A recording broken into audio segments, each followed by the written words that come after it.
most of any movie. For film, director, and screenplay for Andrew Haigh, supporting actor, cinematography, editing, and music supervision. By the way, the entire cast was nominated. Santa Barbara International Film Festival. This guy right here is getting the Virtuoso Award.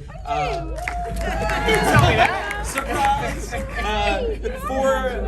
Four nominations from the Gotham Awards, and just today from the LA Film Critics Association, Best Screenplay winner, Best Lead runner-up, and Best Editing runner-up. So congratulations to him. Congratulations. Awesome. Andrew, I'm going to be like 13 years old for a second and go with this question first. Your resume is just stacked with some incredible work from the past 25 years. I sort of felt like I didn't want to act in any way, really.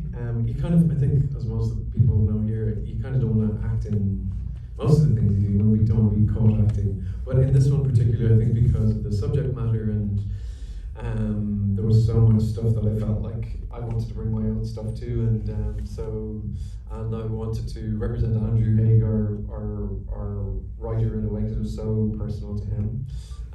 So yeah, I guess that's what it was. Just sort of really just try and be unadorned, whatever that means. Just be as raw and kind of tender as you can be. Yeah. You mentioned how personal it is to Andrew Haigh. So personal, in fact, I don't know if you folks know this, the childhood home was actually where Andrew grew up. Knowing that, how did that impact all of your performances? Just being in that space, knowing kind of the history of it. A lot, I would say. Yeah. I mean, if he's going to sort of throw down the gauntlet, it was almost like playing a real person. I mean, of course, he's a real person. But yeah, I don't know. He's not here. Yeah. But it's something where you just don't want to. This is a real house, and so we wanted it to be as authentic as possible. And I love what he explores in the screenplay. Just the sort of brutality and the fact that brutality and love can exist within the same sentence sometimes with members of your family, and I think that's what we really wanted to do, isn't it? Like just to do justice to these extraordinary sort of tender but quite brutal scenes, Yeah. Anything either of you want to add to that about being in that home? I don't have anything. You don't have anything? Yeah. I don't have anything. Well, that's fine. I have a question actually specifically for the two of you. Lovely to have alone time with Andrew Scott. It's true, Really it's great, true. really precious memories. I think it's really interesting because you get to see, I think a lot of the time, I remember what someone once telling me that to a small child, like an infant, that their parents are basically one big squidgy thing. They're not two distinct people, and when you become a teenager you realise they're two distinct people and you hate both of them. And you blame them for everything, and I think that's really interesting that in the movie they both have different responses to who he is as an adult, and their attachment to who they thought he would become, and also the kind of discovery of his sexuality, but also how he lives his life and who he is, and they've been sort of left out of that. But I really love the fact, one of my favourite things is like, just from a character point of view, I really love that they share a moment about mum, like that you can do that. My parents aren't together anymore, so I have never had that you can say, oh, mum's done this, and it's like, oh, what she's like, and that bit where you say if you really want to piss her off, break that. And I just think that's really beautiful because you get to see that he could have had the adult experience of having a relationship with two separate people and being part of both of them. And what did you think, James? No, I don't know. I mean, I think being a parent is difficult. And it's hard, and you're going to get it wrong, and you're going to go to bed and feel guilty that you did whatever you did that day, and hope that you're going to get it right tomorrow. And we're all, if you are a parent, or you have parents, like they are flawed people. That they are trying their best. They are doing all they know. There is no manual for this. It is just something that is so difficult, but it's also so rewarding at the same time. Like when you feel, no one prepares you for this, right? And what's beautiful about this film is that they are these parents, these spirits, if you will, that are kind of given this opportunity to reach out again. And I don't think that there isn't a single one of us who wouldn't want, if it's an offer, I wouldn't take that opportunity to sit down with your parents or the people that mean the most to you, to sit down with them and get to say what you feel like you need to say, or get to hear what you want them to say. And I just think as a concept from the book is such a beautiful idea. And parenting is difficult. Just take away. I was quite uncomfortable. It's so extraordinary to me that you're uncomfortable with that, because I think it's such a beautiful moment. No, it is beautiful. No, but It is beautiful. your performance and what you do in that little moment is so important. You do this horrible, brutal scene, and then you just do that thing, and it's just all done. It doesn't need a big reconciliation because of your Yeah. your The eyes. lyrics say so much. One eye was going, I'm being the character, and the other eye was going, stop singing. What are you doing? This is Different sides of the horrific. brain. We're at a different conversation. I mean, that scene also, just the being in bed, that scene, and it was a long take. I'm trying to think. I think I recall Andrew Haig telling me it was also one of those because of it was being shot on film, so you kind of had to get the timing just right for it, and so you didn't run out of film. Yeah, that's exactly right. We were sort of hysterical because it was Paul's first day, and Jamie had to jump, sort of.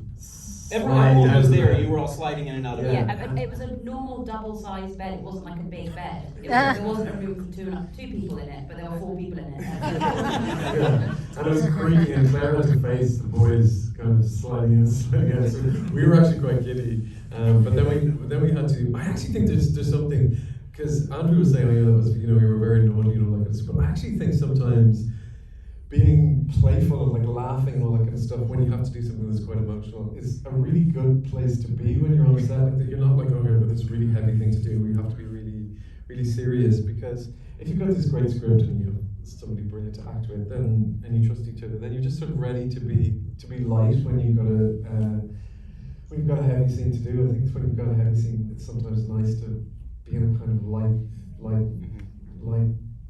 mood, because when we're in the depths of despair, I think we always look towards the light. You know what I mean? I think that's what's really beautiful about the film, the hope of, like, when human beings are like that. When you get diagnosed with an illness, you go, oh well, it was, we got caught on time. Or people are always looking for the positive, and I don't know. There's something about the fact that was so almost fun to shoot. Yeah, silly. It was very, very silly. Yeah. But you got what you needed. That scene's incredible. Yeah, it's a knockout. Yeah. It's important to remember as well that there's so much communication that has to come out of those scenes as well, and to not to be precious. And it's like we were saying earlier on, that acting is the art of pretending that you don't know what you're going to say next when you do. And in exactly the same way, when you don't have dialogue, you don't know what way you're going to be in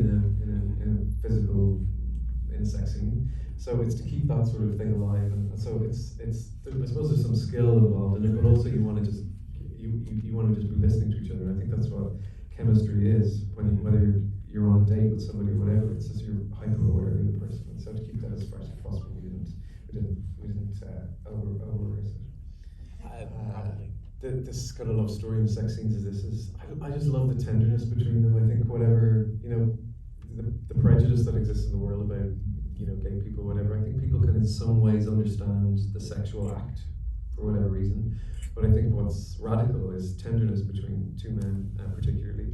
And I love the fact that we get to know them through sort of post-sex or pre-sex. I think those things where they sort of protect each other and question each other, which I think is such a real sign of love. And when he was all in the screenplay, where he's like, they say things like, no, I don't agree with that, and they push each other in a very, very gentle way. He Paul's an incredibly hardworking and very soulful. He's a beautiful soul. Mm-hmm. If anyone came into the film, like let's say they had not seen the trailer or something, and they're like, wait, how are these two playing the parents of this adult guy? But the way it works out, and of course that he regresses mentally and emotionally to the state of 12 years old, right? Yeah. But of course, here's a grown man. Like, tell me a bit about the juxtaposition of those two kinds of things: grown man, child's mind, and kind of navigating those scenes together. No. Well, no, I will not answer that question. Well, I think it's about the challenge. The challenge is about it was to be like boyish and childish without kind of killing the lily too much. To me, it feels like a very.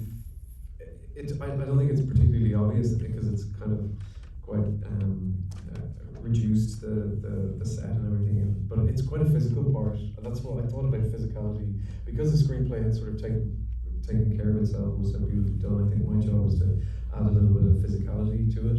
And we were talking today about the sensuality between young children and their parents. You feel like you have ownership of your parents. It's incredibly sensual, and to try and get that back, and just sort of how you'd be in the bed and what it's like to smell your father's sweater, and like all those stuff is so strong. So that's what I thought about that a lot, like how we were with each other. And then there's the duality of then going into all the sex stuff. Yeah. Yeah. The sex stuff. Was there anything specific in the script, or perhaps it was a conversation with Andrew, that helped you two most in your discovery of these characters? We're called Mum and Dad. We don't even have a name. I've got one. Have you got a name for yours? I don't know, it feels like an Alan to me. Like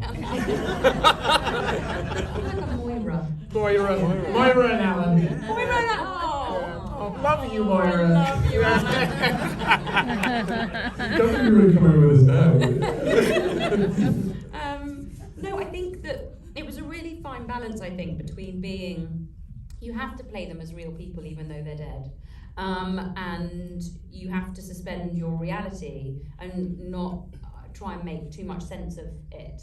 Like, you can't know where you've been, like you can't know your given circumstances, for example. You can't know where you're coming in from and where you're going to, because who knows? A void. A void of space and time. Don't talk about it. Don't mention it. And I think that one of my favourite bits of their relationship is towards the end of the film, where one of them wants to know how it happened. Was it quick? And the other one doesn't. And I think it's like a journey of discovery for these characters of being in a situation they're not really aware that they're in. They all discover what's happening as it's going, and no one's asking too many questions because no one wants it to end. And so it's a really fragile place to be. But also, I know that you had this conversation as well. It's about costume and hair and makeup, and we really wanted it to be that we were the crystallized memory version of his parents. So I wear, I don't know whether you noticed, a very lovely tracksuit that's a teal colour, and it's like that thing of like, I've got memories of particular like tights and jumpers that my mum wore in the 80s that are just so, and I can remember her perfume and all of those things. And so our job was to sort of be that version, but the maturing of his understanding of who his parents were is that he never had that. Adam never had that. He never had the adolescence. He never had. So he sort of has that in, rapid form in the film. What about you, James? I'm going to say that so many times. We've got so many of these to do. I know, you keep throwing it to me.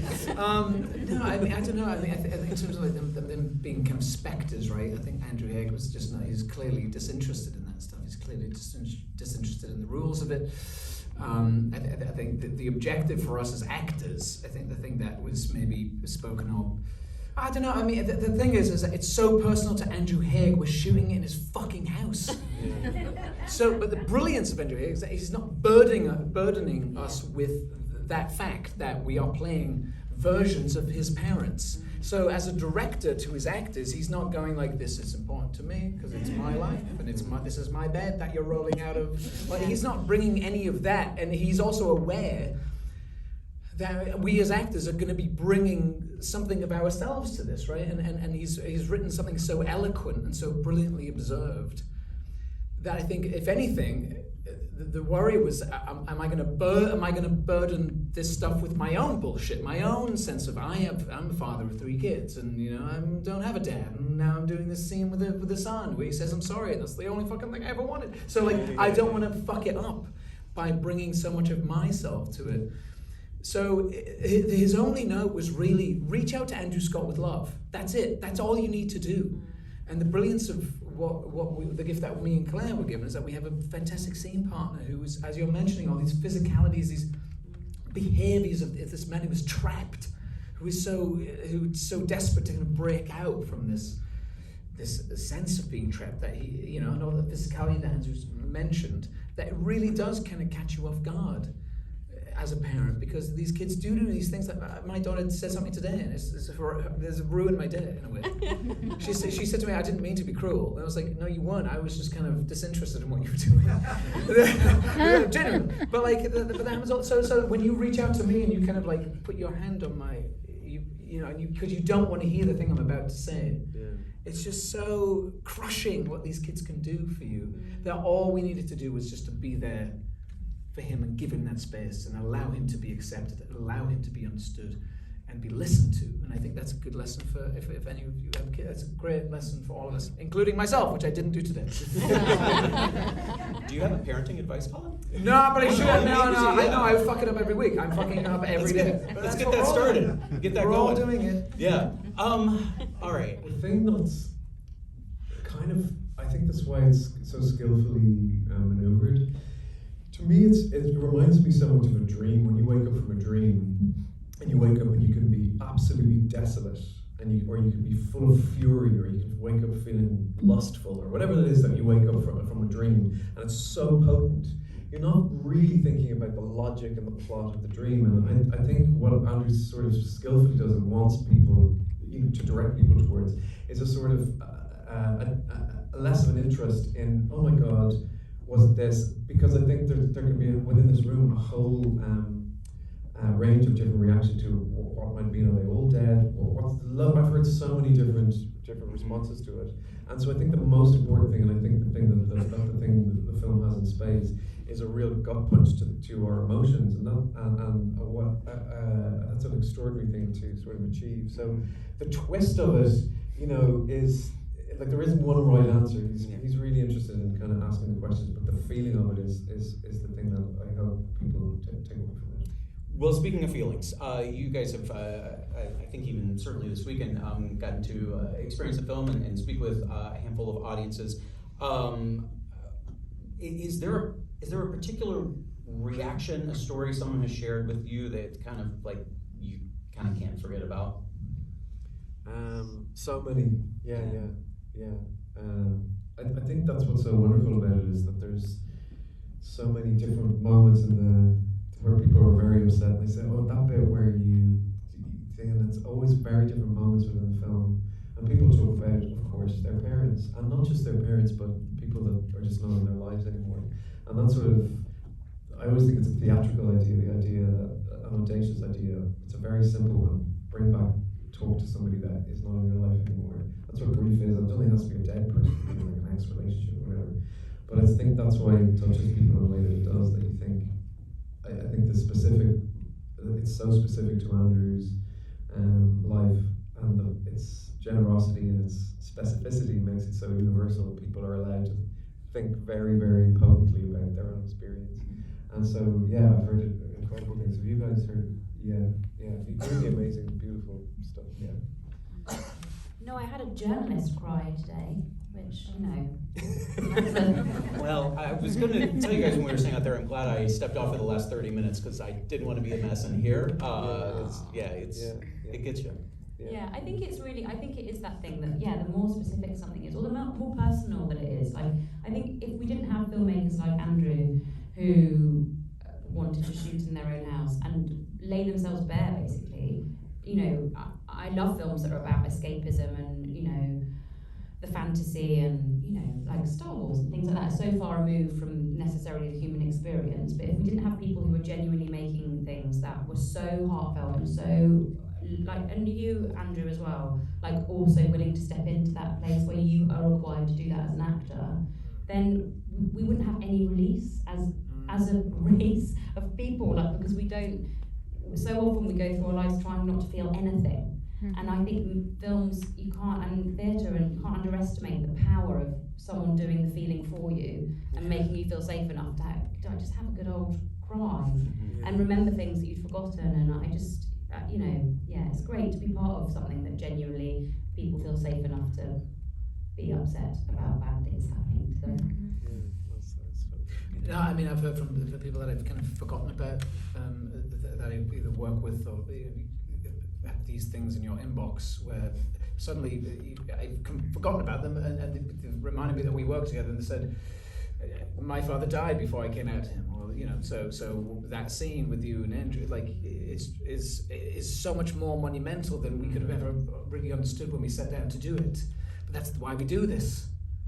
That's why we do it. Is to communicate. Is to have. It's a two-way street, right? What we're doing hopefully is going to resonate with someone and be meaningful in some way, or be helpful in some way. It's certainly helpful to me doing this movie and seeing with Andrew for sure. So if someone is getting something from there, then fantastic, unbelievable thing to be part of. For sure. Well, it is worth the mention. We are in an AMC theater, and as the patron saint of theaters, Nicole Kidman tells us, this is where we come to cry, to laugh, to feel something. And this film did all of that in spades. So I thank all of you so much for being here. Congratulations on the film. Thank you. Awesome. Great work. Up the Union Jack. They gotta run, so we're gonna let them slide out of here quickly. Great work. Everyone have a great Loved it night. very much. Thank you. Up the Union Jack. Brilliant. Get my vote.